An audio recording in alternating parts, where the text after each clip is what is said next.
Hello and welcome back to Podcasting as Practice. I'm David, my pronouns are he and him. Hi, my name is Rob, my pronouns are he and him. I'm Alistair, my pronouns are he and him. And I'm Jamie, and my pronouns are also he and him. And we are lucky to have with us one half of a better podcast in Hugh from We Don't Talk About the Weather. Hi, I'm Hugh, my pronouns are he and him. And it's very nice to be back on. Very nice to be podcasting at all for the first time in a while. Yeah.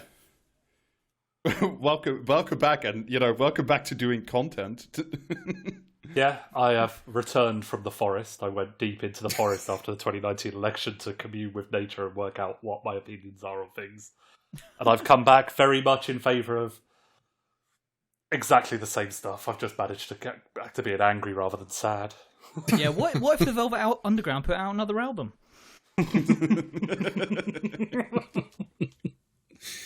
Oh dear. Will we just fucking launch into this because, like, just straight up, this is just going to be some fucking horrifyingly bad content. So, we'll go into fucking ascending order of bullshit, I suppose. To pre-warn the listener, Jamie has made notes. Yeah, it's the most terrifying spectacle. Don't big of it all up. I time. wrote about 3 sentences. I mean, this is my point. I mean, how bad do things have to be before that happens? Well, it's just because, like, you know what I mean? I listened to this fucking bullshit 20 minutes before we started recording, and I can't be expected to remember things that long. No, that's entirely fair. But I'll kick us off with something different. So, did you know that the Tories have selected their new candidate for London Mayor? It was in all the papers, amazing. wasn't it? It wasn't on the papers yet. Yeah, there's the whole fucking thing about the choice of the photo that was used on the front of the Evening Standard, I think, which is the George Osborne paper. Is that still the case? I think he stepped down from that, but let's just say, for argument's sake, that it is. Let's just say that it might as well be, because if he was there Yes. once, he might as well be there all the time. But yeah, there was a big angry letter from the Tories to say you shouldn't have used that picture because it was unflattering, etc., etc. The dignified British media sector wouldn't use an unflattering picture of a politician on the front page. They said, Oh no, never. They all need to learn a lesson from Angela Merkel, right? There's a reason that woman's hand never goes above her shoulder. We don't know that that's the case at all, actually, and we'll find out why. So, Susan Hall is currently a member of the London Assembly and is the leader of the Conservative wing group, whatever the fuck they would call it. I know nothing about any of this, but when you say Susan Hall is a member of the Conservative member of the London Assembly, I'm going to go out on a wild limb and say she's a screaming fucking maniac. Wow, how did you fucking guess the content? Does she believe that 15-minute cities are coming to fucking eat with children? That is part of it. There's more. I'm going to read you some of her campaign statement because it's written in a very fucking weird way. I fight Can every single day, said James Kirk. Yeah. Every morning I open palm, slam the VHS into the slot. It's a decon. I don't just believe London can be better. I have dedicated my life to making it happen, and it will happen if I am your candidate. Can does not want me to be your candidate. When I bumped into him in a lift at City Hall, he could not bear to look at me or speak to me. When she says bumped into him, I bet she was like a fucking dodgy Roomba, just bumping into him in this lift for the whole journey up 12 floors or whatever. You know what I mean? This is bit. I ended up chatting to his personal protection officers instead. I bet. Yeah. That's why. He has it's real like trouble. a common interview for protection officers. It's what they call establishing the threat level. That's. He has real trouble with women, as we exposed recently in a compilation video of some of his worst moments. He would certainly have real trouble with me. One of these things, I haven't actually watched the video, but I'm almost certain it's going to be, is, because she's made this complaint about him before, that he was at some rally or something, and someone said if you see a TERF, punch them in the face, and he didn't condemn it immediately. So, yeah, you can see where that's going to fucking go down the line as well, because she's absolutely got opinions. Well, I, for one...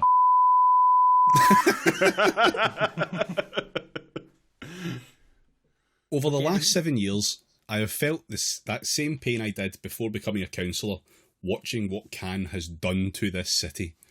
Yeah, what Crime has Cannes done to the city? We have a Londoner here for a change of pace.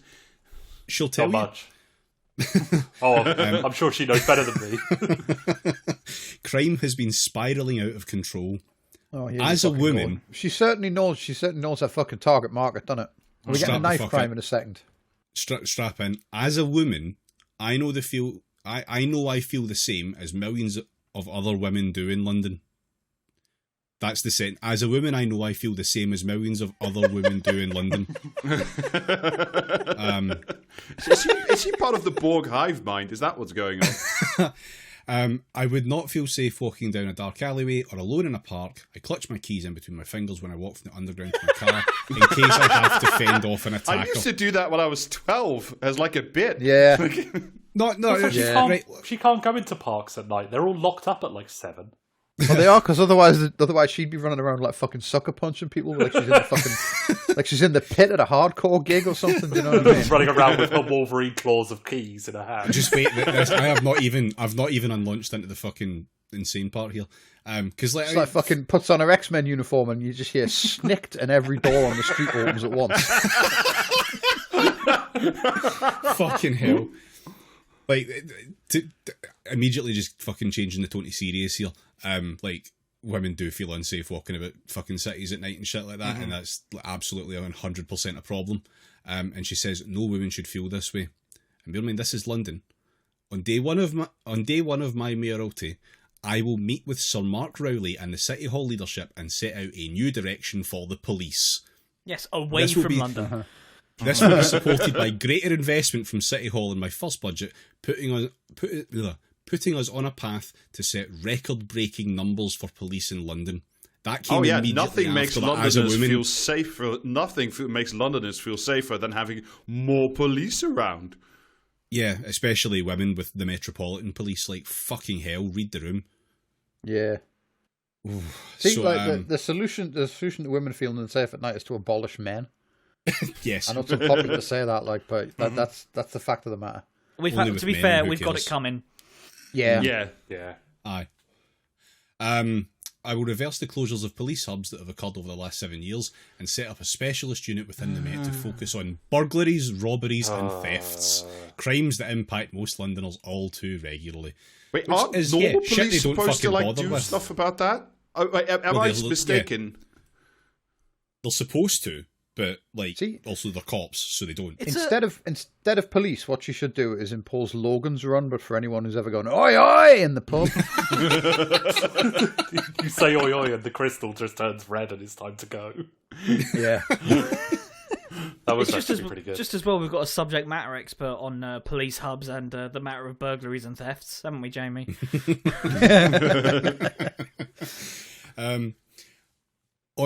Actually, I'm going to skip forward a little bit. I'll come back to this last part.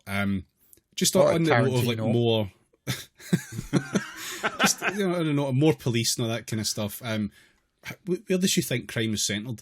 The black community has a problem with crime, apparently. That's where she thinks crime's centred, I imagine. Yeah.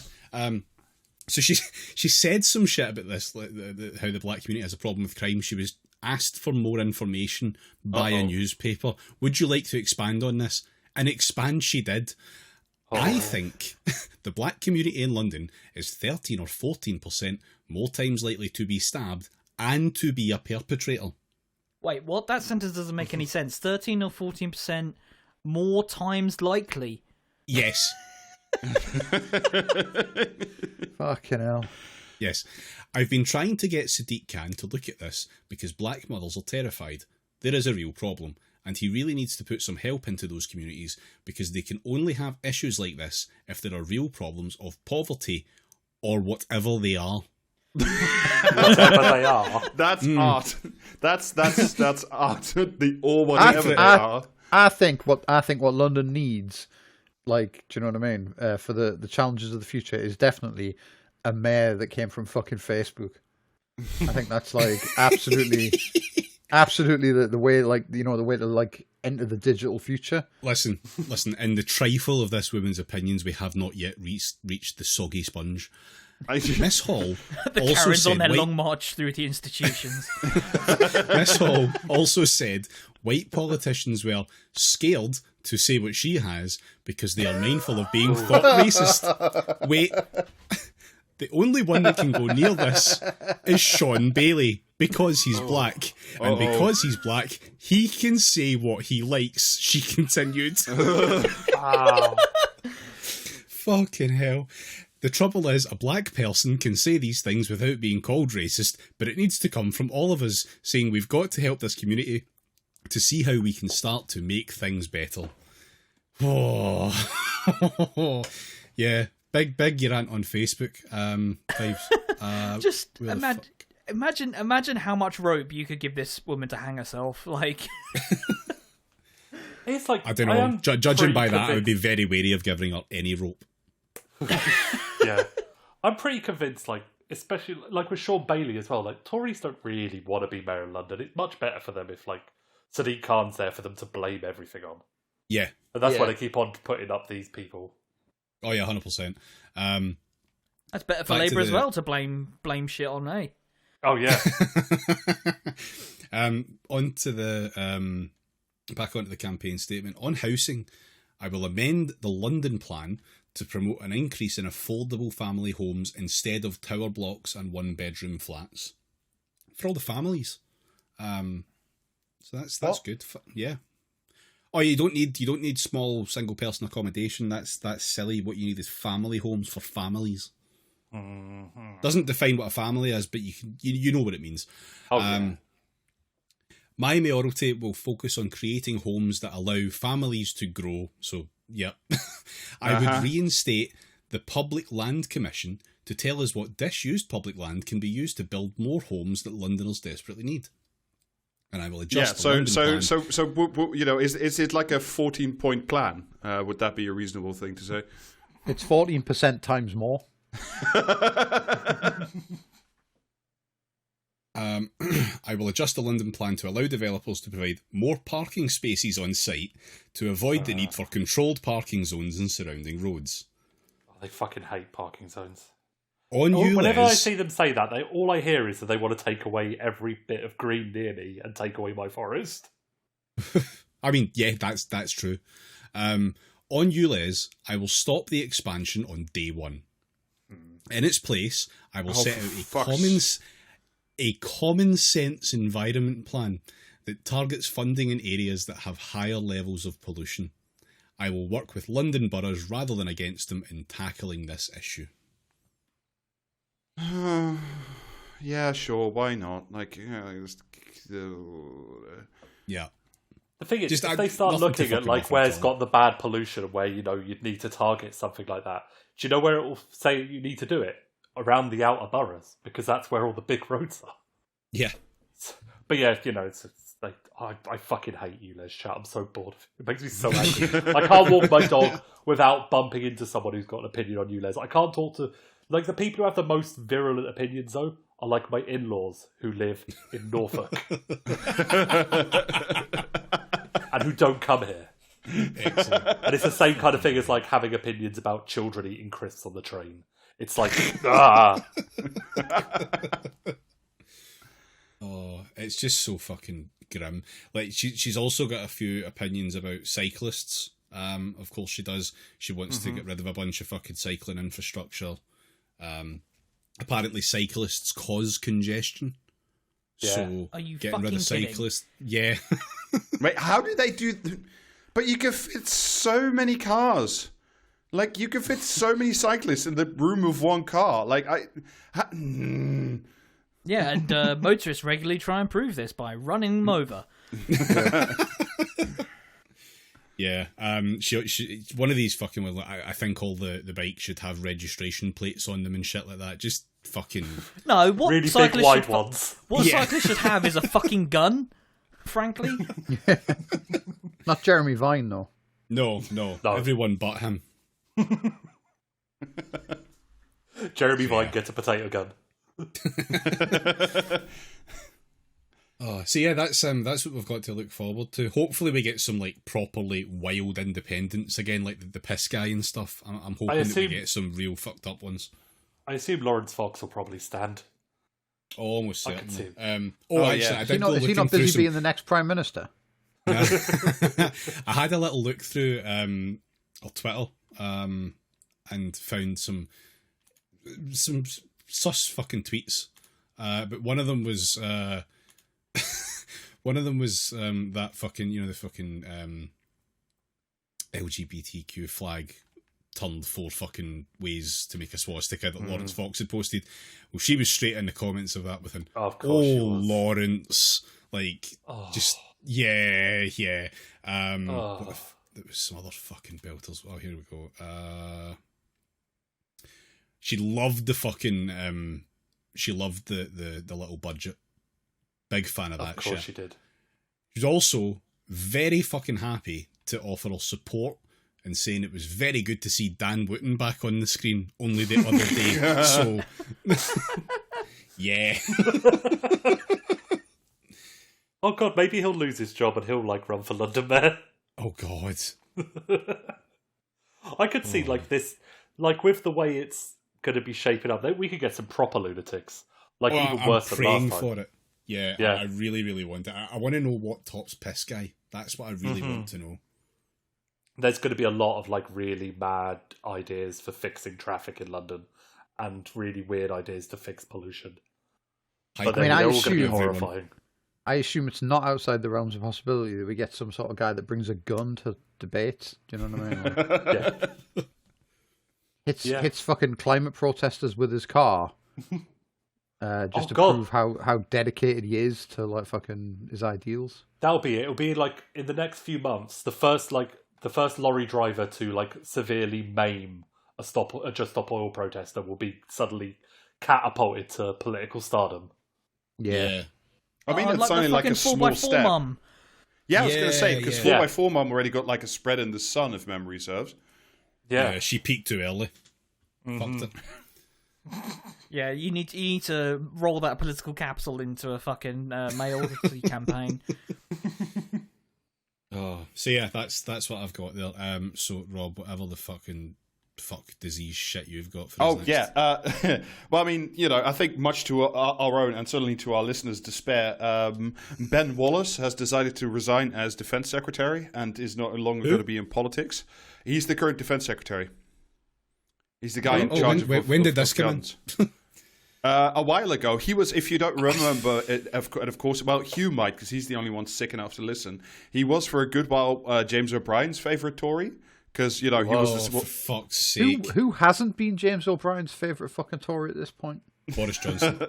No, Boris Johnson was. Bastard dog. Oh, that's right. Yeah, Boris Johnson was during the election in 2019, yeah. Theresa May, maybe. No, she would have been a good one, actually, afterwards, yeah. But yeah, he got a very sloppy seconds kind of interview in, I think that was the Times or the Telegraph, one of the two, or on his way out the door, where he told an amusing anecdote about his James Bond level of cleverness. Before secure communications were established with Kiev, the defense secretary referred to the weapon system Britain was supplying to Ukraine as if he was shipping a consignment of drinks. This was, of course, to confuse the Russians and the FSB and others, I guess. Wallace, who served as a captain, blah, blah, blah, said, "I just picked whiskies, so the new anti-tank missile was Glenfiddich, and the Harpoon anti-ship missile were Isla. I would text him saying, 'I've got some whiskey for you,' or 'the whiskey's on its way.' We just picked code words, minister to minister. I'm sure that was something the Russians could fucking crack."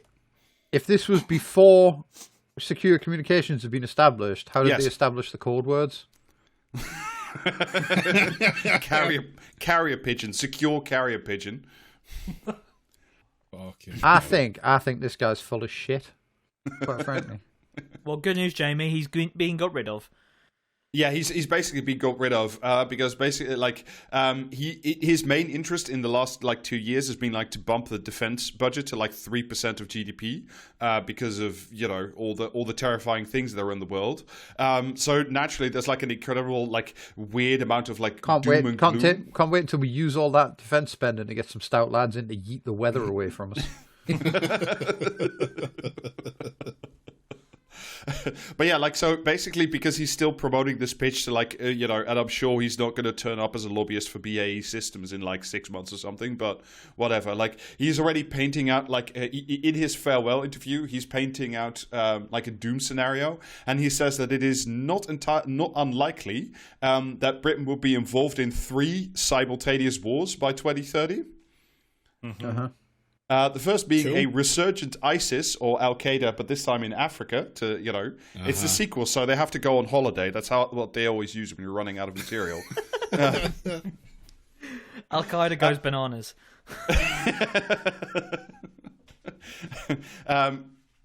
The second, of course, is Russia, because he states that when Putin loses in Ukraine, he might lash out against specifically the Ukraine with planes and ships. Okay, good. Cool. Sounds believable. And we might, but this might affect all of us. They might cut the underground cable, so the UK might be without internet. Yes! That'd be Do really it. nice. We can finally finish the process of shoving this cursed island into the Atlantic. In that brief window where no one can hear you scream.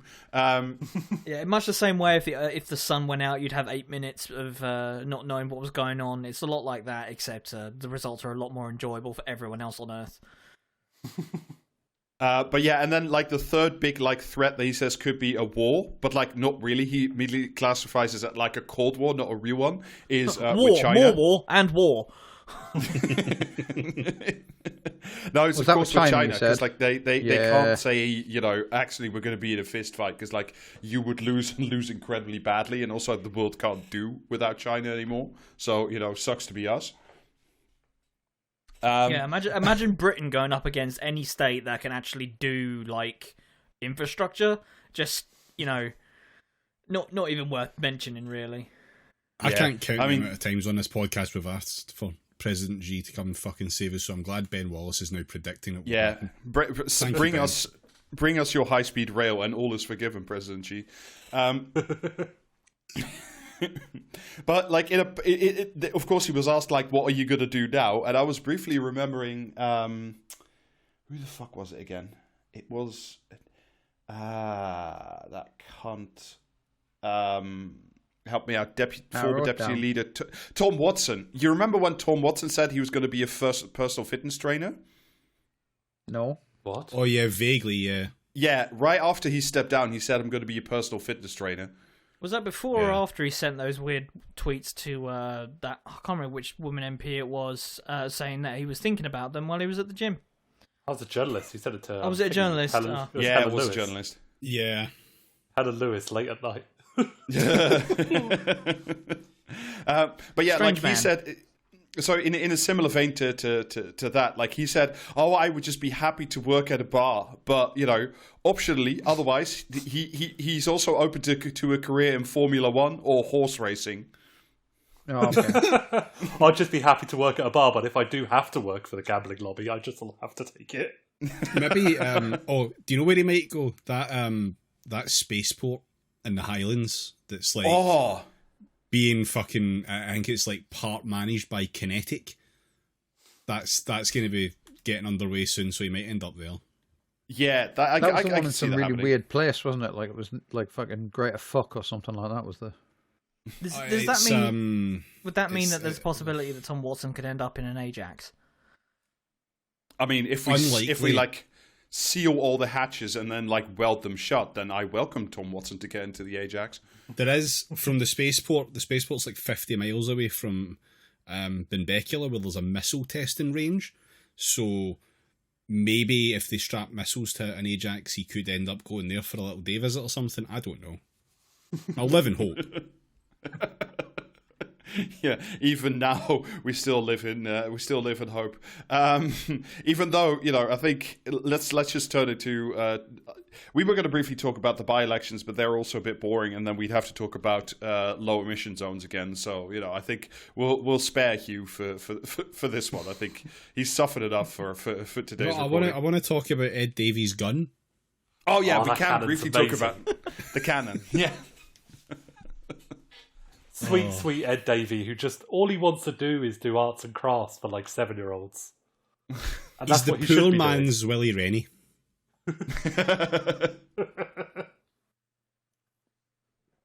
Yeah, the gun was quite good. I'll give him the gun. Having the cursed knowledge about Willie Rennie has just rendered my life just unnavigable now. Because if I ever see a chair that's slightly too big, I just start laughing and I can't explain to anyone why. Oh, bring him back. Yeah, the little gun was quite good, but yeah, otherwise it's like. All right, even if Starmer wins, nothing fundamentally is going to change in this fucking country, so who cares? It's totally fucking immaterial. I mean, although I did think it was quite funny that the first thing they did was throw Khan under the bus and say, actually, yeah, the ulez do need revisiting because we're scared of, I don't know, fucking Jeremy Clarkson, I guess. That is kind of funny because Khan is one of the only ones of them that is actually successful. Yeah. But, what about the world's littlest briefcase? Oh, the little boy. I mean, boy. we only hate him because of his age. Clearly. Yeah. Yeah, that's it. It's nothing to do with the fucking private schooling or anything like that, or the fact that when his office was approached about the private schooling, they completely denied that he'd ever been to private school, despite people having all sorts of evidence, including Facebook posts of him asking about spending support or something like that. Hello, I am going to private school. Signed, me.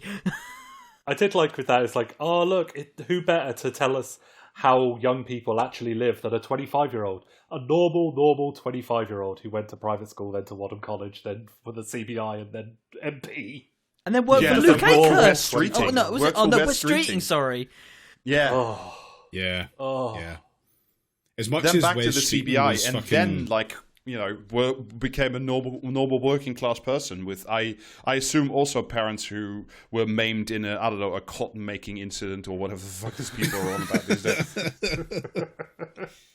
My parents were also a loom. Have you considered that criticising them is ageist and homophobic? Yes, no. and I'm okay with that. I've just decided. Yeah, I've made my peace. I'll get over it. That was a genuine take I saw on Twitter, and it's shut the fuck up. I don't think anyone even knew the lad was gay until this person defended him against homophobia. I didn't know about it until right now. Yeah. Because people were like, "Oh, look!" It was I hated him before he was gay. Yeah, it was that clip of him fucking saying that we should starve the children because if they're too lazy to get up and get a job, then they don't deserve food or whatever. Mm. Yeah, that was literally the first thing I saw of him, was just him turning to the camera, looking dead in the eye of the camera, and just saying, "No, no food for children." It was squeakier With than a much that, but squeakier yeah. voice. Yeah. Oh dear. Yeah. So I mean, the results are just fucking shit. Labour got fucked because they didn't win the one they really wanted to, and the Lib Dems really fucking did well in one of them. So I'm looking forward to the most hilariously hung Parliament. It is funny though. You do have to laugh though, because they did win whatever that other seat was on a very big swing, but because it's the Labour Party, of course, it's about the seat that they didn't win that was the hardest to win for them, excluding the one that the Lib Dems swept. And it's this is just what they do. They just if anyone is going to fumble the bag 20 points ahead, it's going to be these cunts. Mm-hmm. It was also in a pretty dog shit turnout as well. So yeah, well, there's I know a couple of people who live in Uxbridge and they couldn't be bobothered to vote. The only votes they're out to get are the Labour votes and the Tory votes. You know what I mean? Anyone who stays home will never vote. That's just science.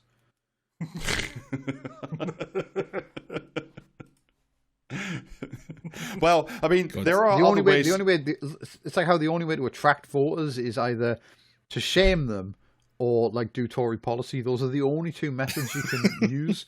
And you better not get them mixed up, because if we catch you fucking shaming any Tory voters, like, ooh, there'll be trouble.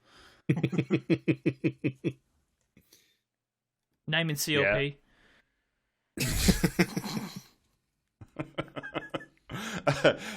I mean, fortunately, there is a better way to reaching more voters at home, which is what Hugh and I have spent an inordinate amount of time doing, and everybody else has spent at least one episode doing.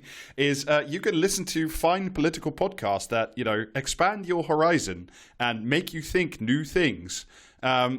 So what we've been doing to like our genuine like pain and dissatisfaction is we've all been listening to The Rest is Politics, the hard-hitting top 10 podcast by Alistair Campbell and Rory Stewart, to like an excruciating amount.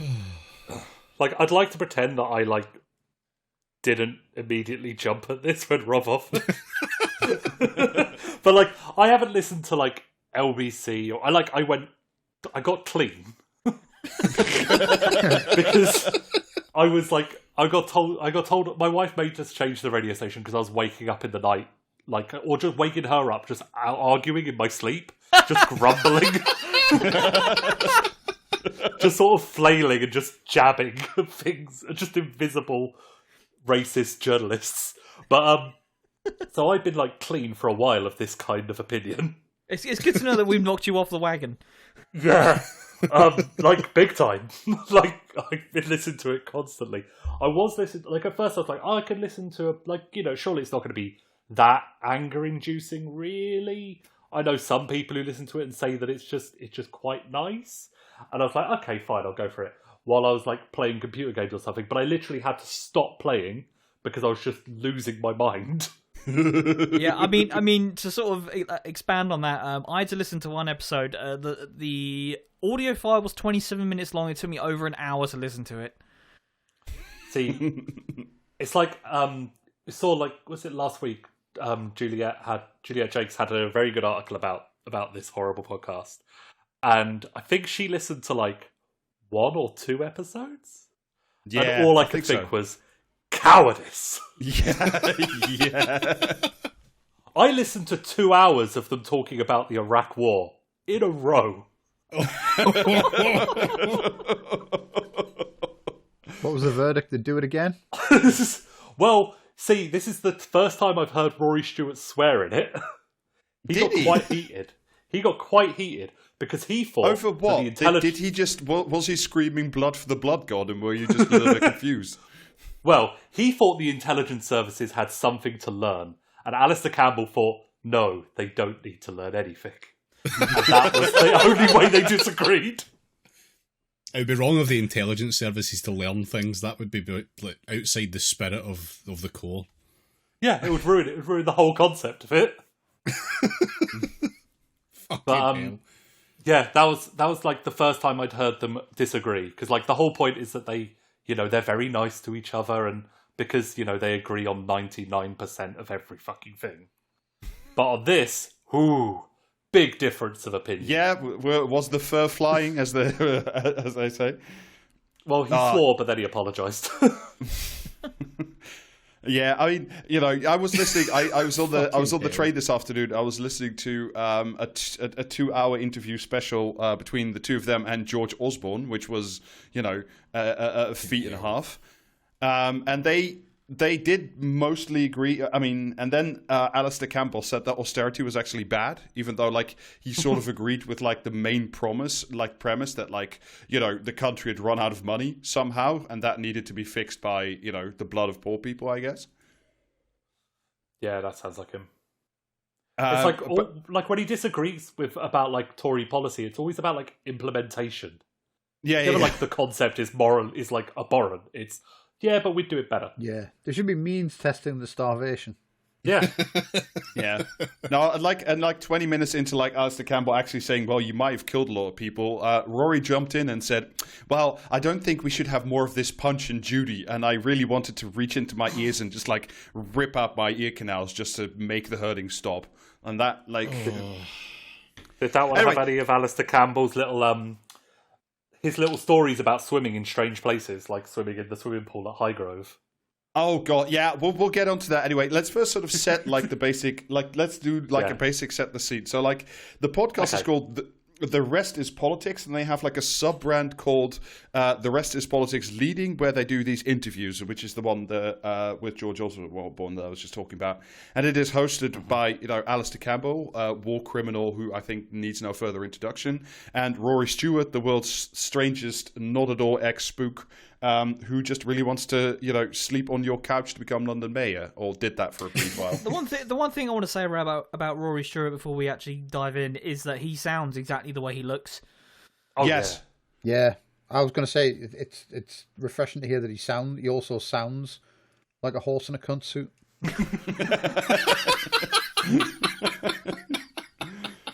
I really love how much of a not a spy Rory Stewart is. Yeah. There's the episode where they're talking about the lead up to Iraq, and they're talking about like foreign interventions in like the 90s. And each time Alistair Campbell mentions a place, Rory Stewart says, "I was there as a diplomat." Each time. And then before the Iraq war started, it's like, where were you? It's like, I was walking across Asia, sleeping in people's houses. As a diplomat. Yep. I actually fucking skipped back because when I was looking through to see what one I was going to have to inflict on myself for this, I was obviously looking for the shortest fucking runtime I could. And I scrolled by one of them that was straight up, what do diplomats do? And I'm very annoyed I didn't fucking listen to that one now because I really want to know what it Well, a lot of being a diplomat is putting knives into your shoes. How to hide a garrote into your cufflinks. Yeah, poppy field inspections, that kind of thing. Yeah. Yeah, like the exact, legally speaking, how many hours can you maintain a suspect in a stretched position in Guantanamo Bay?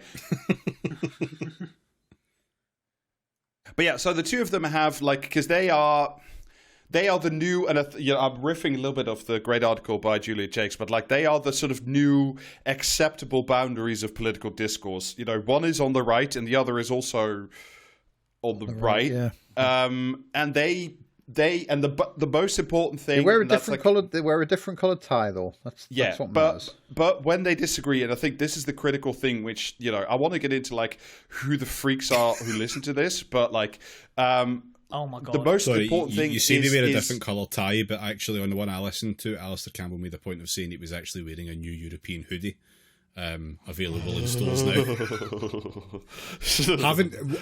Listening to them do the sponsorships for shit, especially when it's things like the New European, is just deeply funny. As a podcast crypto. that has... Oh, are you kidding me? Did they show crypto? Yep.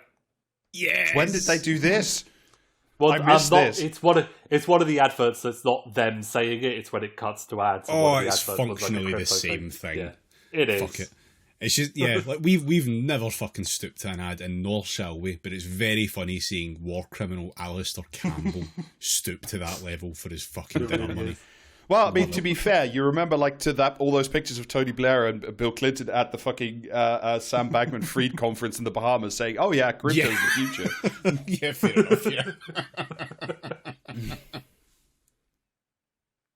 But yeah, basically the most important thing is that's what their asinine audience wants. Is they want disagreement, but they want it to be totally unmoored from anything material. And the most important thing is they want it to be polite. They just want it to be nice. And if you disagree, the most important thing is that you'll still get back invited back to the dinner party.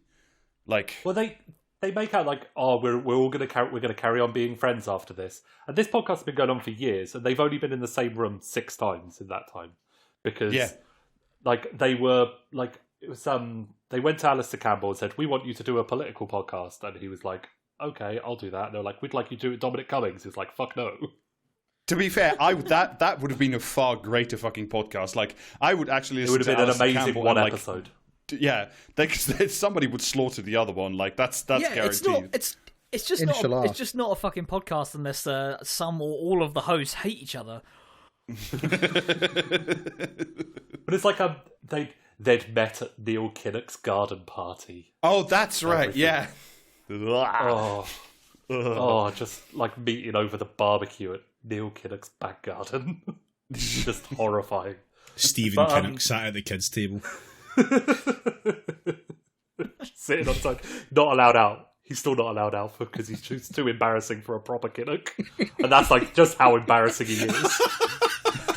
Yeah, imagine being the most embarrassing Kinnock.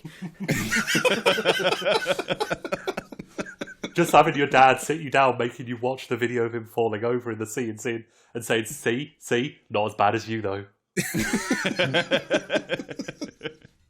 But like, yeah, because Rory is never here. Rory's always in an undisclosed location where, legally speaking, we have to say you can't hear the screaming of the witnesses in the background. Because, like, he had to move to Jordan because his wife is the CEO of a charity that Rory Stewart set up with the then Prince of Wales and Hamid Karzai. And his wife is the CEO of this, so he lives in Jordan. But he's always travelling around the world. Yeah, and he's like, I'm recording this one from Cape Cod, where my wife's family has a big house with, that they've had, presumably since it was a plantation. I'm just blindly, spitballing. And like Alistair Campbell is either in London or cycling through France. That's what he does. Yes, because I assume that because people won't recognise him in the south of France.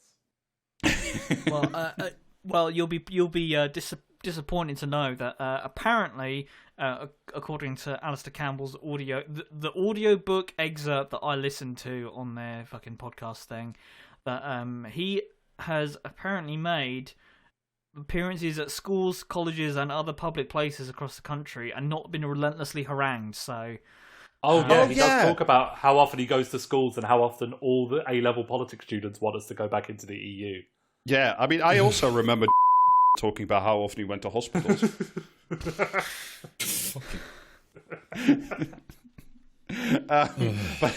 But yeah, the thing is, I remember, like, when I was, like, I didn't do A-level politics because I wasn't insane like my podcast co-host did. He did that. But, like, back then, surely they, were a bit bolder about shouting at someone of the likes of Alistair fucking Campbell rather than fawning over him. It just feels embarrassing. I'm sad. No, there was a truly special little bit in one of the episodes that I listened to where he was like, they talk about, I don't know, some bullshit to do with Eton, and they mention, Alistair Campbell says, I go to speak at schools around the country all the time, blah blah, but I never accept an invitation to private schools. But then he immediately switches into, but I would make an exception for Eton. It's like, of course you would, you fucking prick. That's one where Rory Stewart says the headmaster of Eton is quite a lefty. Yes. There's a lot of people that Rory Stewart says is quite a lefty. I imagine because he's got a list somewhere. Yeah, I was going to say, do you reckon that's the people who've made the cut? Yeah. But yeah, anyway. But he doesn't think that of Alistair War Crimes Campbell, does he? He says that Alistair Campbell has got more and more left wing as he's gotten older. All right. And that's like, yeah, sure. No longer the child incinerator of yore, then. Drifting very sharply towards Posadism and skipping all the in-between stages. Maybe that's why he's swimming all the time, because he's just trying to get up his strength so he can go hang out with the dolphins.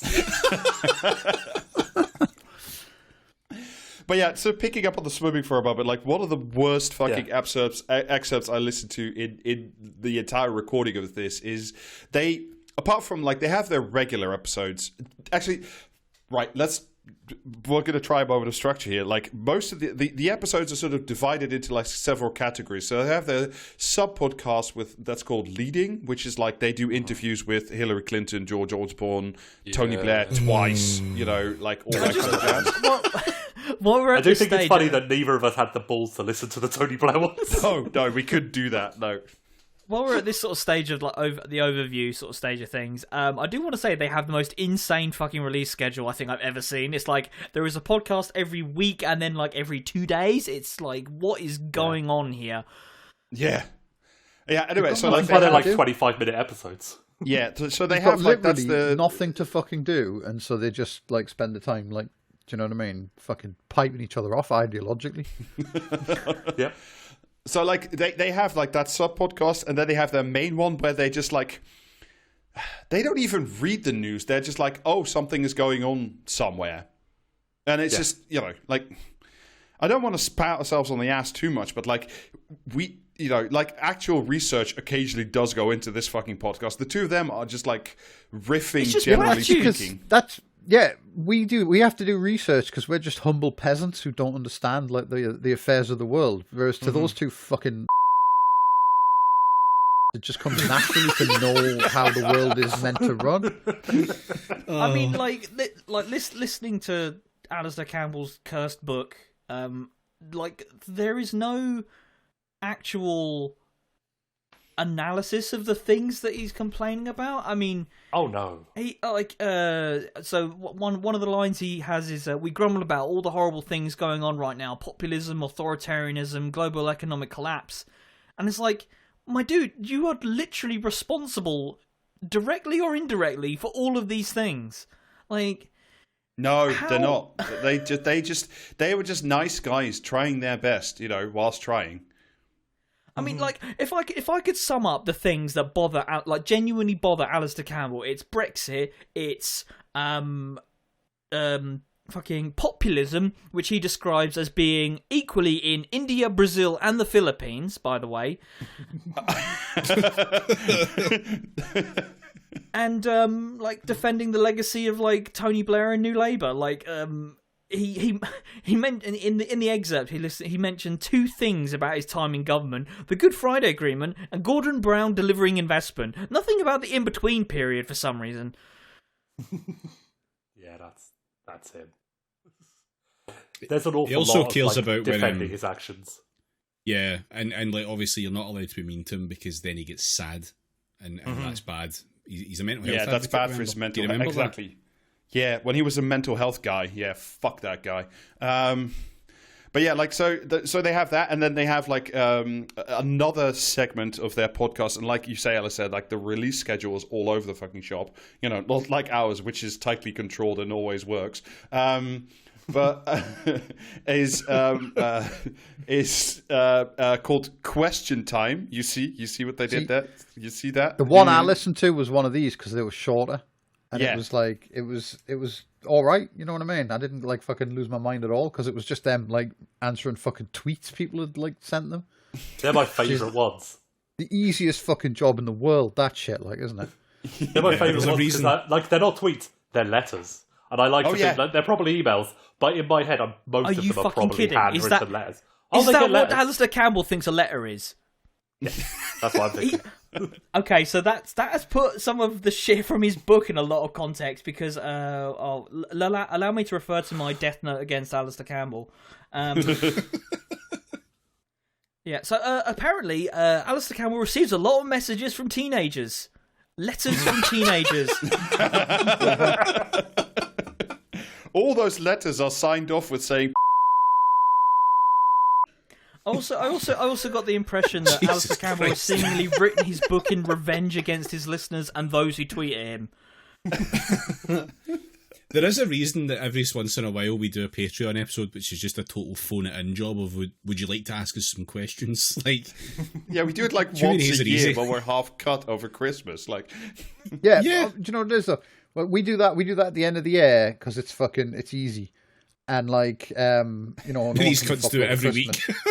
Yeah, but they do it every week. But also, we don't just let people fucking tweet at us and then like read that out. Like, fuck, people can look at that on Twitter if they care. Do you know what I mean? Like, yeah, that's not content if it's in the public domain. You fucking. But for me, like the wildest thing is like they have like insane simping going on because like one of the episodes of the Question Time that I was listening to was like the. Is this about David Miliband? No. It begins with like it's like some insanely snippy shit from whoever the fuck wrote them, and it was like, I know it's customary for the rest of politics listeners to have to write their question 5 times before it's answered, but this is now my 10th email, and you still haven't responded, and it's like very much like Alistair Campbell, I wrote you, but you ain't calling. Still ain't calling. Like, I got Rory Stewart locked up in the trunk.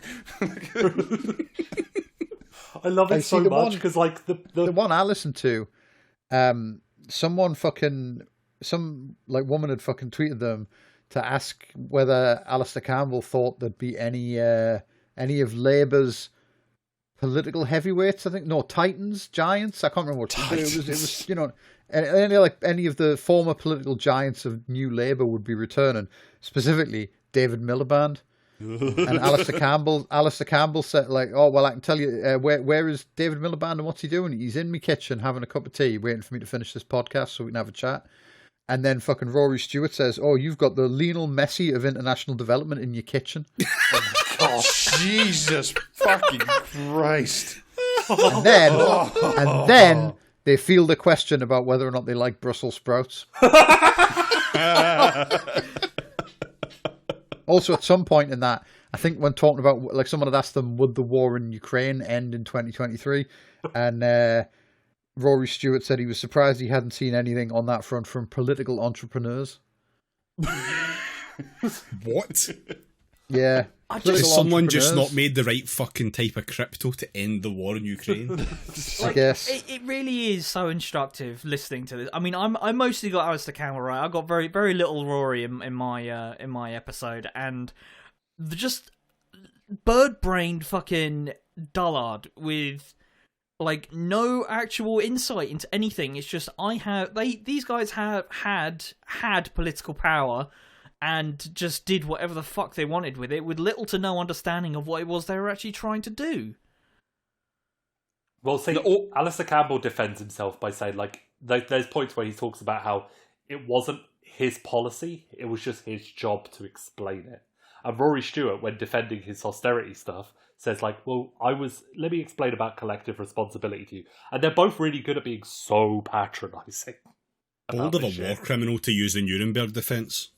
That's one of the first bits I listened to of their Question Time podcast. That's in response to a question to Rory specifically, talking about, like, was austerity necessary and how do you feel about, having the blood of hundreds of thousands on your conscience? And he just said, yeah, I didn't like it, but collective responsibility, etc. He just literally says, like, yeah, it was really important to get, like, the national budget back in order because, like, we'd spent too much, like the most baseline bullshit that, like, just doesn't pass muster. And then, like, after they've done that, like, they sort of baseline agree, and then literally the next anecdote is, like, how, I think that's the one about, like, how Rory got trapped in the bathroom at Highgrove Castle, or, like, at one of the royal castles. And it's just like, that's such a fucking whiplash between the two questions. Yeah, he accidentally got himself stuck behind a panic door or something at Highgrove when he was teaching the princes. Because that's just a normal first job that someone has. Yeah. Is teaching the princes how to put knives in their shoes. You see this gun? It's a Chekhov.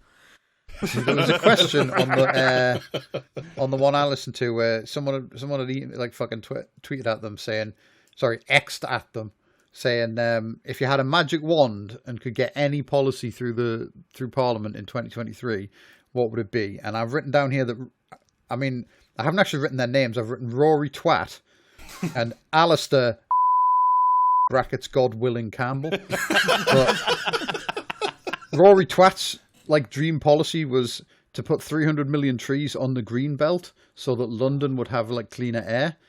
And fucking Bombs McCunt's policy was, like, there's a levelling up department that was invented, like, out of nothing just to make a policy out of a slogan. And he thinks Michael Gove's running it now. And what he'd like to see is that department to bring back Sure Start. Do you see what I mean? Do you see what I mean? You give these fucking idiots infinite political power. What do they do with it? Nothing. Like, any of us, like Jamie, what would you do? I mean, like, if you could change any one thing, it would probably be something more significant than a one department changes slightly. I mean, yeah, I'd bring back fucking Tony Blair's New Deal. That was, like, the easiest time I've ever had from the fucking job centre, quite frankly. I had a shitty time on the New Deal. I had an awful time. Yeah. I got sent to a bunch of places where they made me wire plugs. And then they told me that I wasn't good enough to get onto the electrician course. And then they took away my money. I did all sorts of stupid shit with computers. It was fucking great, like, do you know what I mean? Yeah. And at one point, IT I even, like, agricultural college. Yeah, at one point I even got money to start a business. Like, what? Yeah. On the plus Well, side, not they much money. they were really lax about stopping my benefits when I was turning up in painty overalls. It was a better time. Yeah.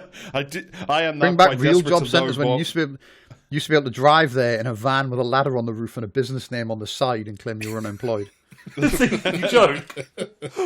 But my stepfather, I was working for him, and he would literally drop me off outside the job centre from his white transit van.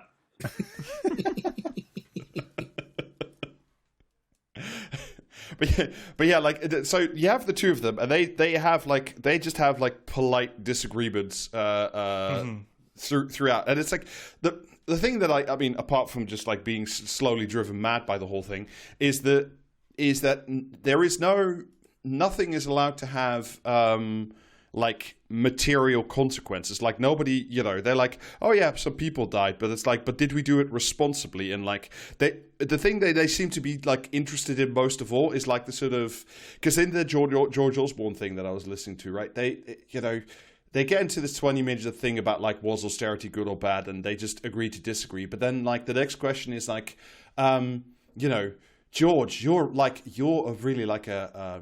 a politics guy.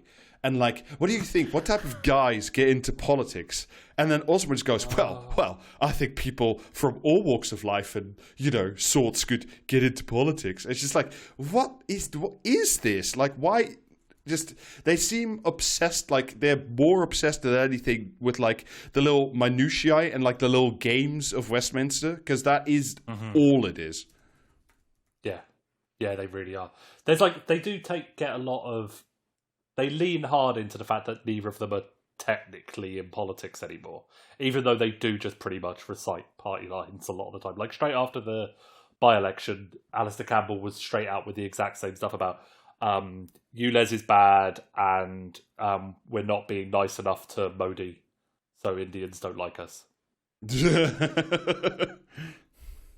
That's which was, the stuff that they were starting to say straight away after Uxbridge. Which is so fucking funny when he's grumbling about fucking authoritarianism. It's like, okay, bro, whatever you say. Mm-hmm. It's good that we get hard-hitting political analysis from people like that, though. That's appreciated. Mm-hmm. Well, they've got the qualifications to do it because they were doing it. That seems to be their qualification, because they were doing it. Yeah, Horribly. There's like another Question Time episode where like I also got like massive like fucking whiplash, where like first like Rory Stewart just like casually says that he would find it agreeable to be like the chair of the National Trust, because then he could like do nice things and look after the big houses. And then Campbell agrees that should be a good job for him. And then the next like listener question is like, how is mind-bendingly some fucking cretin of a listener writes in and says, how would the two of you solve civil wars? And it's just like just generally, just the concept, please. Well, for a start, Looking for a one-size-fits-all solution.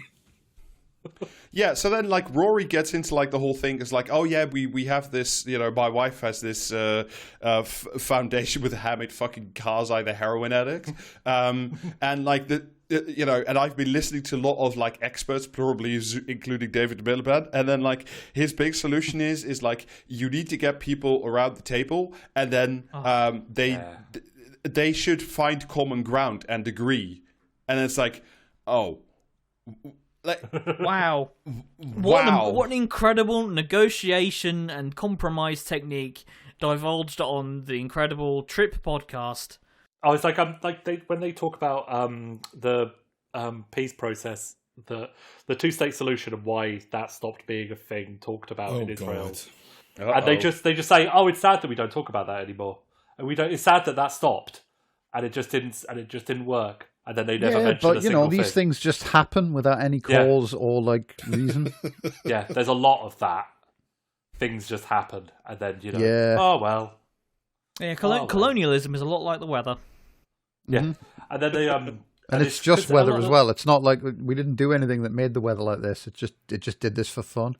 There's like the constant thing that Rory Stewart does to defend bad things is to say, if you understood the context and you had all the information, you would maybe understand the decisions more. But he never gives the context. No, he's No, not he loyal. does. He's He a does. fucking, he's a fucking privy councillor or whatever. He's surrounded by state secrets. He's a master of whisperers. I reckon we could string up like a pinata and they'd all come tumbling out. No, there is there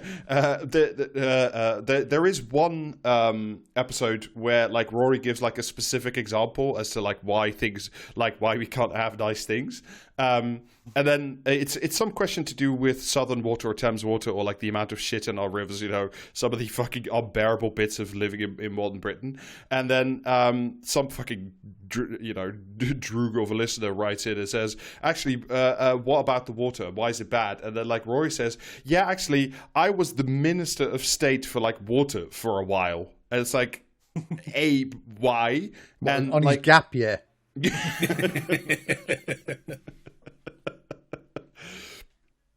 And then, the listener just as Campbell says something along those lines like, yeah, that should be nationalised. Not that he'd ever fucking do it, but, whatever. Mm-hmm.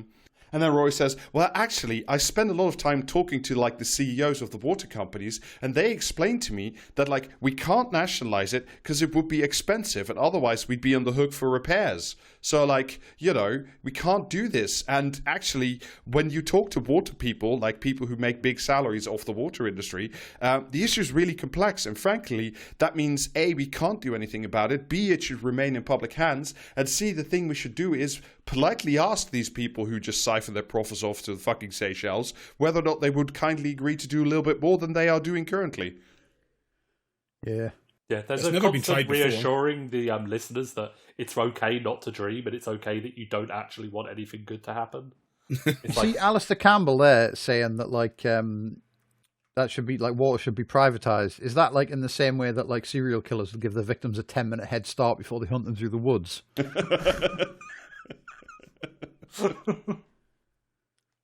There's a lot of things that Alistair Campbell says things like, oh, we should nationalise this or we should bring this into public ownership, that, which he says a lot more now that there's absolutely no chance of that ever fucking happening. It's a shame that he never had the opportunity to do that kind of shit. Yeah. Like Rory Stewart saying he wanted to like plant a load of trees. And it's like, but I thought planting trees was impossible. I was told that planting trees, that many trees, would be crazy and insane when it was a Labour thing.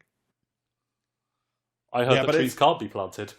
But it's like, it's also like, they all know, it's like, the point is not to plant any trees. The point is just like, present nicey solutions that like, that it doesn't matter a lot they work or not. The point is just for them to just like, really clearly show like in the, presumably the, whatever, if we do end up getting like Starmer in charge, is to like show the boundaries of what is possible. And what is possible is no nationalization, no nice things for anyone, because simply, I'm sorry, we can't afford these things. We, trust us, we would want to do nice things, but sadly, it's the money. You see, the money won't let us do nice things. Mm-hmm. And it's to sort of say, it's alright to disagree, but you can't really disagree, and you can't protest, or you can't like draw hard lines, because then you will not be invited to the next dinner party with these two incredible cunts in it. Like this podcast really just ASMR for middle class people who are having trouble like blocking out the screams when they try to get to sleep at night. Yes. Yes, actually. No, to be fair, you don't need to do Hugh so fucking badly. Jesus Christ. To be fair, some of the fucking reviews for this thing are absolutely insane. Oh, it's popular. It's the most popular. And the live shows are expensive and sold out. We'll get onto that, but well, they would be expensive because you need like fucking counter assassination teams on set, I would imagine. Costs money to sweep the theatre for explosives between every fucking show. Yeah, the sniffer dogs get paid more than Alistair Campbell or Rory Stewart. Rory Stewart, I will turn up with a dowsing rod and I will do that job for 50 quid. Everybody wins. But yeah, there's like an atrocious fawning interview with the two of them about this podcast on naturally it's home, The Guardian, and of course they meant like in there they mentioned that like since it was launched and it's only been like around since March last year, it has more than 60 million downloads. What bully for them? Like it's What do they want? A fucking sweetie? Well, expensive fucking sweeties, because me and Hugh like had a quick look at like because they've also started doing live shows, which like just the bands off the chain bands, of course, from stage, and Oh fuck me. yeah, they sold out the Royal Albert Hall like very fucking quick and under like 6 minutes or something, like 4,500 tickets. But I managed to like on I don't know one of those ticket scalping bullshit sites, Tickets Go-Go or whatever, the Tickets Whore. Yeah, like they still had a ticket for sale, and I'm not sure that's like the true price because the fucking scalping, of course. But like if you want to sit in the stalls and like watch them, and you know presumably after you've passed through security, how much do you think a ticket to see these two at the Royal Albert Hall is? 135 of $47.99. your finest English pounds. I mean, you know, the correct answer is of course is £88.14, but no, it's it's £232 Jesus for like an hour. fucking Christ! For an hour. So you get a free TV with that. And like they've got like there was a show that they're doing up in Edinburgh that's like 80 quid a ticket. Yeah. They sold out the Palladium, Oh my god. but like a lot of people sell out the Palladium. I just like this is one of the things I actually wrote down. Like, who the fuck is listening to this? Because it is just platitudinous drivel. I did note down like a bio, my idea of what the average listener is. Does it involve the letters FBPE? It does actually. Oh yeah. That does come up in it, but I'll tell you. So I reckon the average listener is definitely a guy, and they're probably over 47. They were like late teens, early 20s when Blair got in. Yes. The Blair years were perfect because that's when they went to university, lost their virginity, had a pint for the first time, all that kind of bullshit. Cool Britannia. Nothing to do with to do with material conditions. Yeah, like imagine a John Harris listening to a podcast forever. Yeah. Yeah. The slightly cooler ones have like a copy of Spiderland. The rest of them are like Oasis fans. They were sort of for the Iraq War, but felt too uncomfortable to mention it and felt uncomfortable around people who were against it. Were kind of happy with the coalition government because they'd voted Lib Dem, and that shot in the Rose Garden made them like properly cream. If they've lived in London, they probably voted for Boris as mayor at least once. Brexit was the first thing they got proper angry about. They probably they were probably calling for the army during the London riots. Yeah.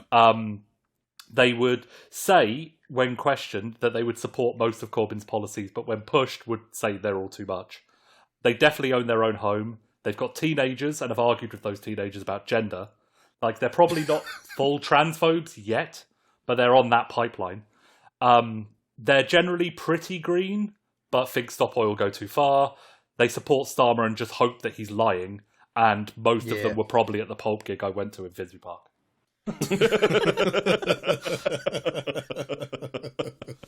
They're FUBpee stupid, but not Change UK stupid. Yes, that's crucial. They're kind of dumb, but they don't have original Madalena K artwork. Oh, so they've only been kicked in the head once. Yeah, that's my theory of the listener. I mean, I do think that comes like that brings to like an important point. Is like for these people, like I already said, nothing is material and nothing is like real or politics. There's no certainly for like Campbell and Stuart, but like for the general listener, like politics has no real negative material impact on their lives unless and until, of course, Brexit, which that's like. Yeah. That's like the foundational myth for that's like the stab in the back you legend tell my for dog he for can't the go dipshit. skiing this year. Yeah. They all loved that and were kind of annoyed that people were getting disgusted by it. Oh, what was the fucking dog walk through fucking Westminster? The Wooferendum. The Wooferendum, yes. Jesus. Fuck me in the arse. Who I've just had a remember? thought. I've just had the thought, like you said, not dumb enough for Change UK, but dumb enough for FBPE. Are you describing Ian Murray? Yes. The Ur listener. Listen, Ur. No, they definitely have tickets for like Dara O'Brien as well. That's definitely. Oh up there. yeah. The thing Adam said was I take the races. the late 40-year-old Neil Gaiman fan, like that kind of quirky, but not really.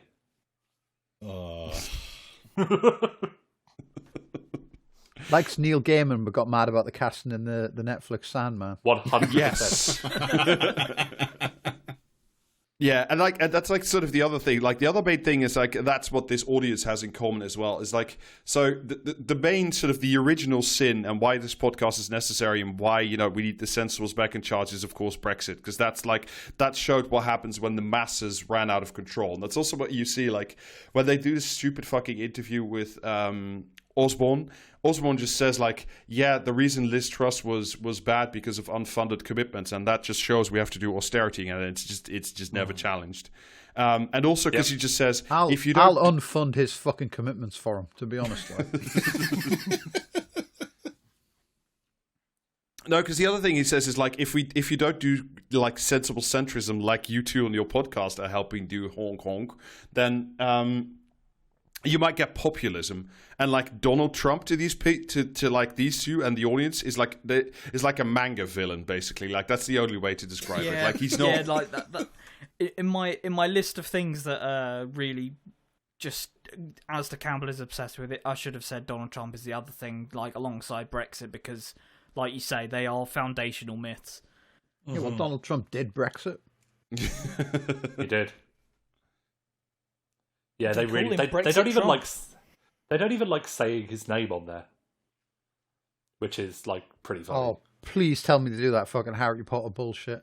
No, I don't think I heard them mention Harry Potter in all the episodes. That being said, I was drifting in and out of consciousness for a lot of these episodes. Because there's nothing makes me cringe fucking like harder or faster than when you see someone on Twitter referring to like Trump or indeed any other like political figure they dislike as he who shall not be named. Oh, it's one of the worst things. It's like, yeah, okay. Do you know what I mean? Not only going to block this person, but also delete everyone's account from the website.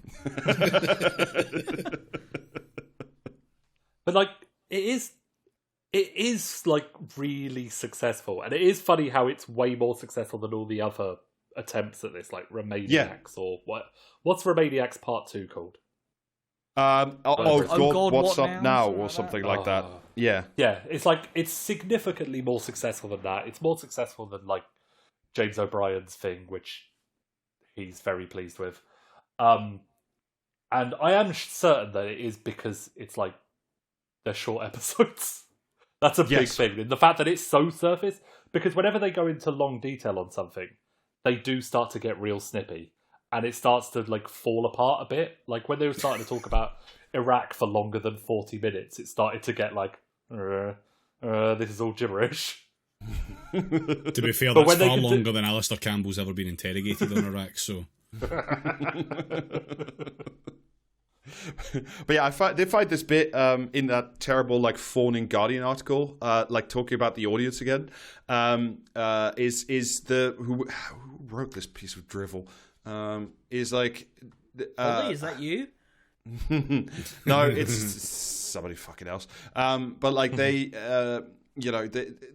attend the show as well, and it's just fucking terrible. Like it's whatever. I won't go into it. But like the last paragraph is like she walks out with like the rest of the audience, and then it's over at last, and we all trail out into the cool of the night. Does the crowd seem happy? Did the rest of Politics Live meet their expectations? My analysis is that yes, they do, and yes, it did. This is my vibe check. Was the sentence there constructed that yes, they do happy? Yeah. A lot of that came about tonight. Oh, it was very enjoyable, wasn't it? I hear a woman say to her friend in a voice I would describe as a Yorkshire person myself as exuding a full sense of value for money. God. Like these. I am like, this is. What do they even do in their live ones? Do they just like shoot the shit, it's gotta or be do they just- talk about it's the just- news? It's got to be the fucking they get Matthew platitudes. Corbett in and just do the Sooty show for an hour. See, that would be worth the 200 odd quid. Yeah. And I find that I feel quite happy too, for all that I've had no supper. You know, this is just fucking pricks. People are said to be sick and tired of politics. We're told they're disengaged and dangerously cynical, but perhaps the success of the rest of politics tells a different story. It is politicians and their behaviour that appall us. The dissemination of important, interesting information is another matter altogether. Ideas, some of us crave those still. There's no ideas ideas do on they- that There's podcast. no Literally, ideas in they're this on- fucking yeah. podcast. I'd say Absolutely. its success is fully proof of the people's disinterest in politics, because it's just like kind of PR, and it's just like it's PRification of politics. It's all just Yeah, but that's what people want. They want Yeah. to go back to a time when politics wasn't worrying. yeah. Ugh. When they didn't have to be reminded on the school run in their SUV that they're killing the fucking planet. Mm-hmm. When like all of their fucking relatives weren't yelling at them on Facebook because they like hadn't fucking, do you know what I mean? Yeah. Agreed with them that like actually like Sadiq Khan has like fucking built a satanic cemetery beneath the city of London and is planning to fucking like, do you know what I mean, summon forth like the devil himself to impose like a fucking, do you know what I mean, a traffic free zone with mandatory knife crime. To be fair, when I walk the dog quite a lot by the big super sewer, and they say it's a sewer, but to me it just looks like a big hole, and God knows what he's doing in that big hole. Why is he building such a big hole? Why do you need that big hole? Is he going to put all the cars in the big hole? Hopefully. This is me announcing I'm running for London Mayor. Yeah. Fill it with cars. Yeah, I'm going to fill the super sewer up with cars. Sadiq Khan climbing into the big hole and being like, this is my Sharia big hole. You cannot come into my Sharia big hole. I'm just waiting like 10 years' time when we're getting like fucking, do you know what I mean, scoldings from like the fucking, like the water department about like, oh, there's fatbergs, you better stop flushing these like fucking Ford Kias.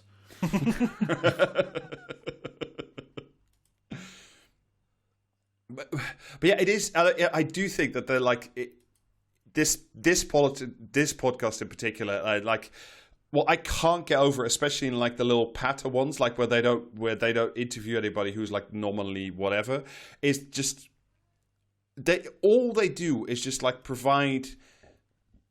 What they don't provide is actually like any material analysis or answers to any of these burning problems. What they provide to their 60 billion plus audience, I think, is just like shit for them to say the next time they have to talk politics to someone, or like, you know, these are people who call themselves, oh yeah, I'm a you know, on their CV, you know, they write like fan of politics or some like asinine shit like that.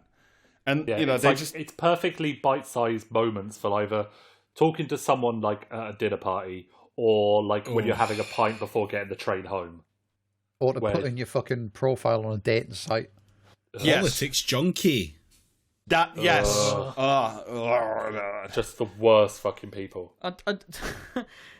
Like, speaking of the like pints before getting on the tube, it just made me read over the this note in my death note. So Alistair Campbell spends several minutes talking about his reality TV show Make Me Prime Minister. I wasn't really familiar with this, but I looked at the Wikipedia article, and under the reception segment it says much of the critical response to the program was negative, with multiple reviews drawing negative comparisons to business-themed TV reality series The Apprentice. So like they couldn't even come up with an original idea for a reality TV show. Would it surprise you to know that Rob wanted to do an episode on that? We still might. It sounds dreadful. I mean, just like so. Campbell was trying to like sing his praises about the people on this show, and I'm sure they're perfectly nice people Something. when you're like talking to them one-to-one or whatever, but like it's just the platitudes thing again. It's like, wow, these normal average people are so inspiring for our politics, and it's like, dude, like just shut the fuck up. Like you're just hitting the fucking thesaurus on like, you know, good, and just putting all those fucking words in there about why these normal people, sure, if you say so, are mean anything to like the political system at all. Well, I I do think that this podcast does really work. Is like they're not, the people who listen to this aren't as bad as like your granddad who reads Nick Cohen and thinks you're a communist. Well, no, cusses you out for being a communist. Calls you a communist, but for the wrong reasons. Yeah, it's on the pipeline. And the ones who write in the multiple letters are further along that pipeline. Like, the mental gymnastics you have to go through to not only write one letter in to Alistair Campbell, but when you get to, like, 7, and he still hasn't responded, and you're like, please, sir, pay attention to me. That's, like, it's around that point where I think you buy your first copy of Londonistan. Unless, of course, those letters are death threats. Yeah. Horrifying concept, the Alistair Campbell reply guy. Yeah. Yeah, but that's I genuinely think that like what these people want, and what I think genuinely their audience wants is for things to quote unquote go back to normal, where the sensibles are back in charge again, because they all, you know, it's never stated or promised, but they all, in the heart of hearts, these freaks all believe that like, if only Keir Starmer was back in charge, of course he was lying to us, and like they will accept not even like being back in the single market or anything, but they will accept, you know, just like, it'll be nicer again. And yeah. I think they will get their wish. I really think they will at this point. I think they will get their Keir Starmer wish of sensibles back in charge. And then I think whenever is that shit's up, like 5 years down the line or something, you know, Are you excited for a future where, like, say, the Gulf Stream the jet stream or whatever the fuck they call it turns off, and Britain, like, fucking, do you know what I mean, is just entirely destroyed by a climate catastrophe, and all of these dipshits and their final words are that this is the fault of, like, us for holding Labour up in 2 elections when we could have had, like, a fucking, do you know what I mean? We could have had, like, David Miliband in charge. We wouldn't have done Brexit, and we would have won the election in like 2017, and everything would have been fucking perfect. We'd have solved climate change forever. Personally, what I'm looking forward to is being accused of fucking up Starmer getting elected. That'll be even funnier, because I will absolutely fucking cop to that. And I'll be very fucking that happy will be to. very funny. But like, what I do think, Jamie, to your point, is like, I agree, and I think what will happen is like 5 years down the line, when, as you say, the Gulf Stream has collapsed, and obviously like being nice and responsible and not spending any money and just like bending to the merest whims of like the craziest fucking, you know, Tories in the world, is like you know, when the populists and whoever the fuck is running the Tory party by then, you know, get back in on a platform of, you know, beheading people who like, you know, who vote for a low emission zone, or, you know, have ever looked at a trans person without immediately betraying them to the police, is like, I think they'll blame us. I think, David, for sure you're right about that. That, you know, it was, you know, that like, it was like, I don't know, Corbynite holdovers in their bunkers or sort of something who did it to them. And I think they'll turn around and be like, well, it wasn't our fault. You know, as the fucking seas rise, these people will still claim the moral high ground and say, actually, we did everything correct. It was just, you know, you, the stupid people, and the evil populists who led you, who are responsible for all this fucking madness. Because that's like, in the end, that's also what Rory Stewart and Alistair Campbell say. Yes, under our regimes, hundreds of thousands might have died in Iraq and in Britain and everywhere around the world. And yes, everything might have like gone to shit. And yes, we might have sold off the water. And yes, we might have, you know, not done anything about climate change when we had a window to actually fucking fix something. But we did it nicely. And now the nice people are no longer in charge. It's the fault of you stupid, fucking, disgusting pig dog populists who should know better. Because why didn't you listen to this fucking podcast more? I can't wait until like people are fucking, do you know what I mean, collapsing in the street from the heat wave and then burning to death on the fucking pavement, and they're blaming it on Brexit somehow. Oh, they will. These people will do that. Yeah. If the Gulf Stream collapses, it might just fully fucking ice ages. So I genuinely hope that these people stay as warm as possible, as long as possible, purely after the fucking rage that they're going to have when Keir Starmer doesn't get elected, and he could have clearly fixed all this before you've got that entirely wrong, because then they don't have to take their dog on ski holiday abroad anymore, so everything will be fine. Yeah. When Starmer goes into the next election offering literally nothing, and the Tories destroy them by offering legal weed for everyone apart from single mothers, and they'll win in a landslide, and then there will be a shouted at again.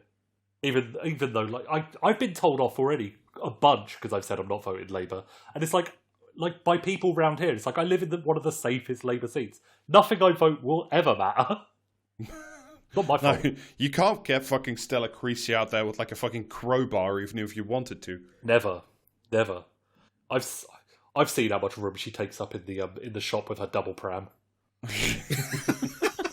It does annoy me. It annoys me. She tweets while she's in the shop, and she takes up the queue.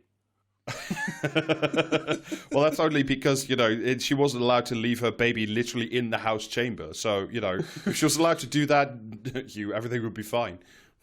I love that whole thing that she was doing to help mothers when she's got a creche there. Yeah, they already have a creche in the House of Parliament, and like childcare around here is a fucking nightmare. Well, childcare everywhere is a fucking nightmare. But in her constituency, she could do something here. Nah, fuck that shit. No. Yeah, of course. That's hard work. Yeah, that sounds like work.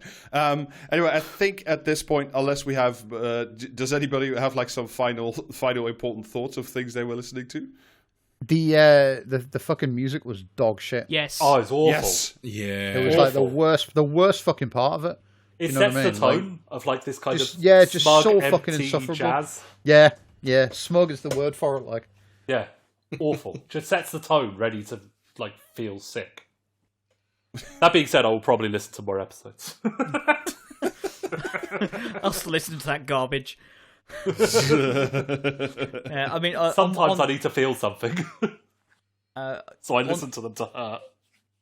So I made a note about the music, and on sort of in the same note, I've also put after we get out of the audiobook section, the audio quality is absolute dog shit. Just another minor gripe about the. Which coming from this podcast as well. Like we're qualified to talk about dog shit audio, and holy fuck.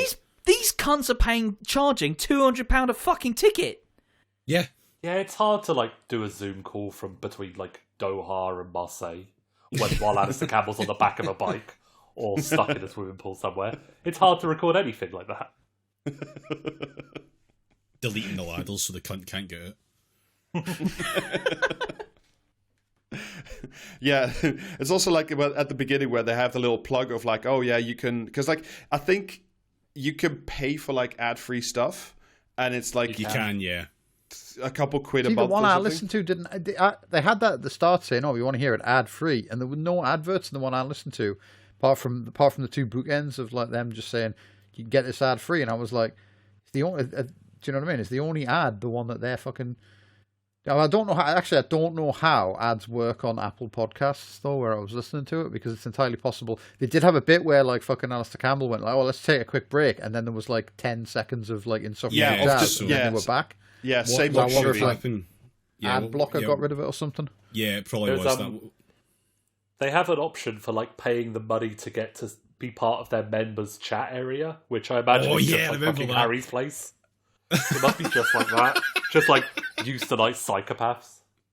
Yeah, I do wonder like how long it would take all of us to like get banned from like the members only chat area. Not long at all. But I'm not willing to pay to fucking find out. So fuck them. The ad that I got was for the. However, if someone wants to like it's like we're not going to pay money for that. If someone wants to give us the money to join their fucking premium thing, I will happily spend it on crisps. But imagine all the great things you'd get in their premium thing. You'd end up I bet you they've got like It's not better than fucking crisps, is it? Though? But a multi-page thread of just like arguments after arguments about which is the best Stone Roses album. Be beautiful. Things your wife does that really piss you off. Oh, I bet there's a lot of complaining about wives. Oh, 100%, yeah. That's going to be easily the longest fucking thread on the forums.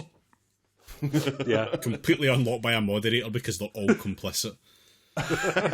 Regularly infiltrated by divorce lawyers.